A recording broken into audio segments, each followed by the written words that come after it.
আসসালামু আলাইকুম। আজকে আমি আপনাদেরকে দেখাবো কিভাবে কোয়েল পাখির বাচ্চাকে ব্রুডিং করবেন এবং ব্রুডিং চলাকালীন কিভাবে কোয়েল পাখিকে কোন কোন ওষুধ খাওয়াবেন। এখানে দেখতেছেন আমি আমার কোয়েল পাখিকে পেপারের উপর রেখেছি। আপনারাও চেষ্টা করবেন যে পত্রিকার উপরে কোয়েল পাখিকে রাখার জন্য, কারণ পত্রিকার উপর কোয়েল পাখিকে রাখলে জায়গাটা ছেদছেদ হয় না। এখন আমি ওদেরকে দিয়ে হচ্ছে লাইসোপ্লাস বা লাইসোবেট, যেটাই দেন যে ব্রুডিং চলাকালীন ওটা দিবেন। এখানে আমি ব্যবহার করতেছি ওদেরকে লাইসোপ্লাস। এই ওষুধটা হচ্ছে পাখির বাচ্চার রোগ প্রতিরোধ ক্ষমতা বাড়ায় এবং পাখির কোনো সমস্যা হয় না।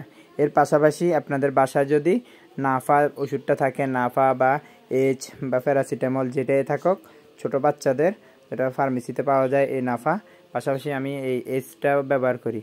দেখতেছেন আমি এখানে এস ব্যবহার করতেছি, কারণ হচ্ছে এস দিলেও ভালো, পাখির যে কোনো সমস্যা হলে সেটা থেকে পাখিকে বাঁচানো যায়। মাশাআল্লাহ দেখতেছেন আমার প্রতিটা পাখি খুব চঞ্চল আছে এবং প্রতিটা পাখি খুব ভালোভাবে খাওয়ার দাওয়ারও খাচ্ছে। আপনারাও চেষ্টা করবেন ব্রুডিং চলাকালীন পাখিকে সুস্থ রাখার জন্য। এতক্ষণ ধৈর্য ধরে আমার ভিডিওটা দেখার জন্য আপনাকে ধন্যবাদ। সবাই আমার চ্যানেলটাকে সাবস্ক্রাইব করে দিবেন, তাহলে প্রতিবার সুন্দর সুন্দর ভিডিও দেখতে পাবেন।